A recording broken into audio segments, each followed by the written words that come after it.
A police shooting and deadly violence in Kenosha, Wisconsin brought a visit by President Trump there this week. Joining me now is the Acting Director of Customs and Border Protection, Mark Morgan. Director, I want to start with Portland. Tell us what happened in Portland. The CBP showed up in Portland, or was supposed to, tamp down some of the violence. Tell us how that went down.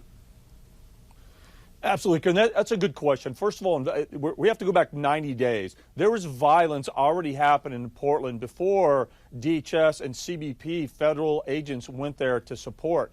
But what we saw was that the federal courthouse there in Portland was being attacked, and so we decided to send additional resources there to support the Federal Protective Service, which has the statutory responsibility to protect the courthouse.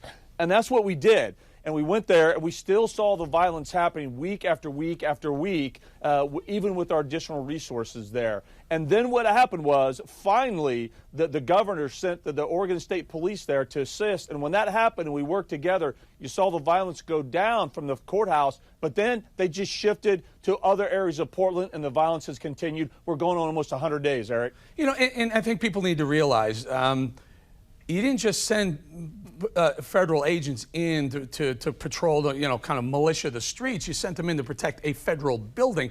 Is there a way to send troops in to tamp down the violence when it's not threatening a federal building? Yes, so that's a good question. Both to illustrate, your listener need to understand, that's exactly right.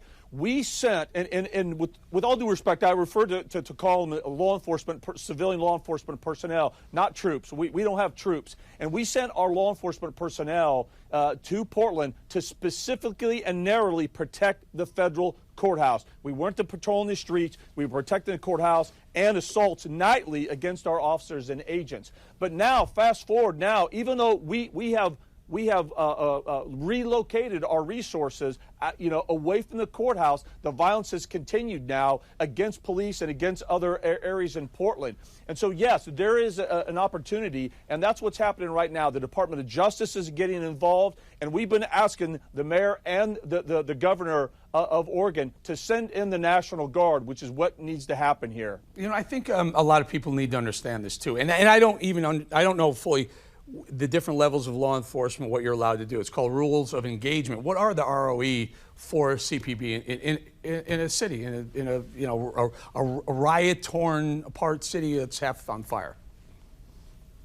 Again, Eric, I appreciate the question because there is a misunderstanding. Again, when we're there, we would be there to support the Federal Protective Service. A lot of people are still saying, well, why is the Border Patrol, not anywhere near the border? It's because we're part of DHS, and when the Federal Protective Service needs assistance to do their statutory job to protect a federal facility, we'll come in and help them do just that. That's a federal facility. It's federal law. We're there to help protect the building. And then if anyone goes to not just damage the building, but also assaults federal agents and officers, we're also going to be there to help defend that as well. So our focus was very narrow. What you have still going on in Portland is general violence, criminal opportunists, Antifa-like tactics being used in the city of Portland. That's where, now that goes outside of CBP authority, but yet other federal agencies like the FBI, the United States Marshals, ATF, they have federal jurisdiction if there are, in fact, federal crimes being committed, which we are seeing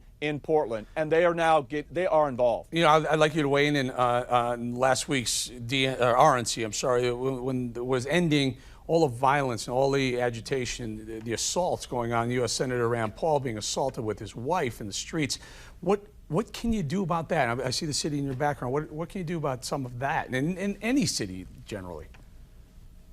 Absolutely, and here's the debate, and here's the dialogue. Look, let's go to Kenosha real quick. So we understand what's happening in Kenosha. There's violence started out, and although they were a little bit delayed, what the governor finally did, talking with the president, is they sent in additional law enforcement personnel and the National Guard to restore peace and the law and order within that city, and it worked. It's working. They need to do the same thing in areas like D.C. and Portland. They need to accept assistance. They need to accept federal assistance. They need to accept the National Guard coming in to stop this. What we saw that night that you described, there is not a single American, in my opinion, that sits back and watches that saying that is right, and they're absolutely on board and unified that must be stopped. But we have leaders that are not doing their their job. They're not reaching out to the federal resources. They're not deploying their National Guard when appropriate to stop this violence and restore law and order.